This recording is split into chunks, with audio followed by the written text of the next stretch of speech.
Hi everybody and welcome to my channel again.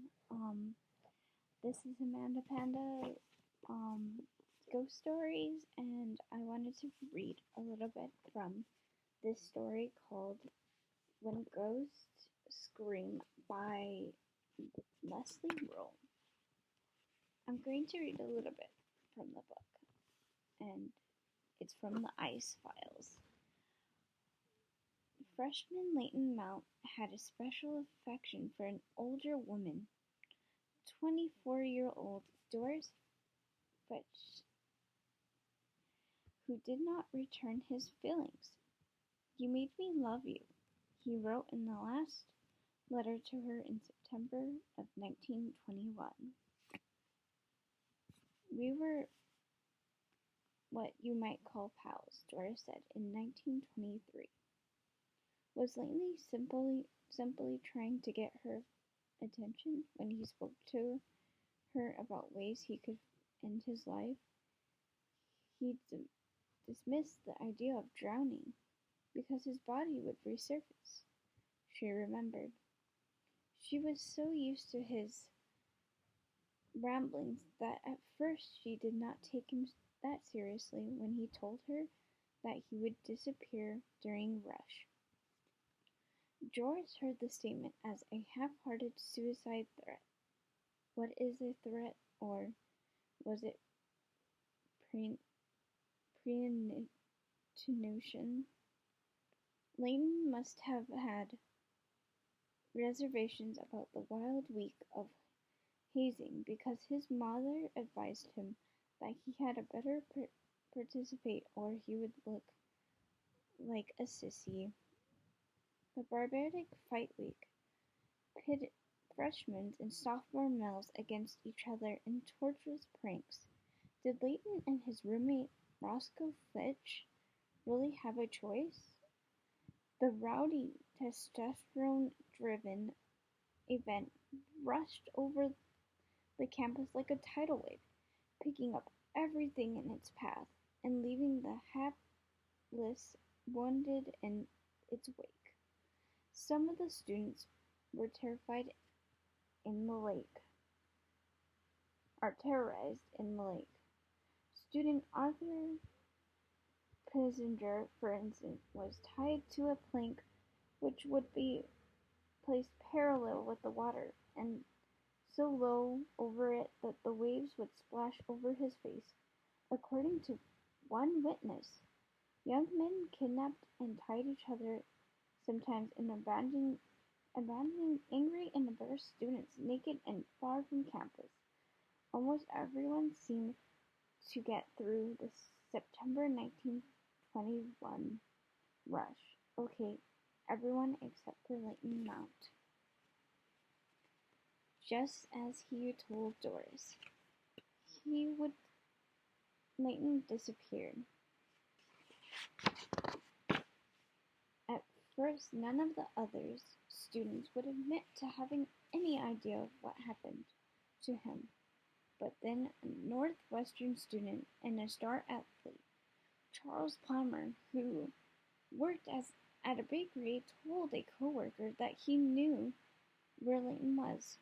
When she pressed Palmer for details, he clamped up. At Leighton's parents hired a private investigator. Rumors circulated. Students told the university authorities that Leighton had been kidnapped by a newspaper reporter who was keeping him hidden. The reporter, they say, would eventually release him and get a great scoop for his newspaper. But 15 months later went by with no words for Leighton, and then at Christmas time his parents received a telegram signed Leighton. Was he alive, or was someone trying to throw them off the trail? In April 1923, another fight week turned tragic, with Louis Ebree was killed in a car wreck. The cars were loaded with students involved in the rush, and some witness said that the crash was deliberate. As the students were grieving, a gruesome discovery was made. A 12-year-old boy went down to the lakeshore to play by the Lake Street Pier, south of the college's campus. Puzzled by the odd bones he found beneath the pier, he took one home to show his mother. She called the police, and Leighton Mount had been found. The bone the kid retrieved was one of Leighton's shin bones. Leighton's mother identified bits of clothing and belt buckles and stamped with the initials LM for Leighton's dental made a positive identification. While students said the death was a suicide, there was no discovering the rotten bits of rope found with the skeleton. It was the same type of the rope that the boys used when they bound each other during rush.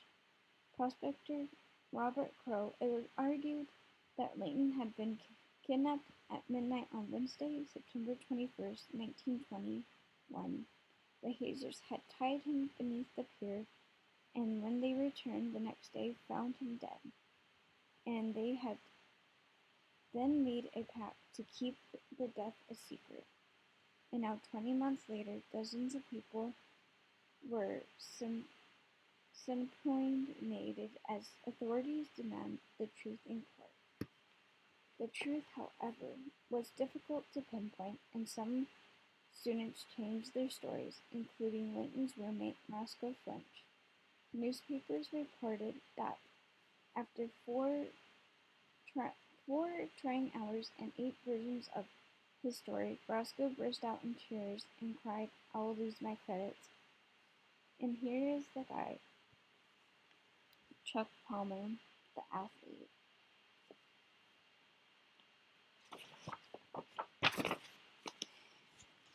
He would be kicked out of school if I tell, and I dare not talk, for I have been warned by men at the top to keep quiet, and I must do so. So this is all that I can tell you about this story. But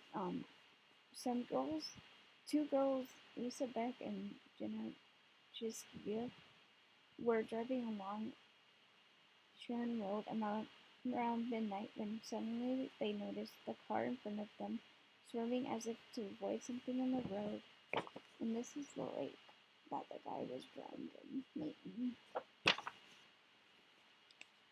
They actually saw the ghost of him outside, and they told the lady that wrote this book, Lisa, well, it's a really good book. She does coast to coast,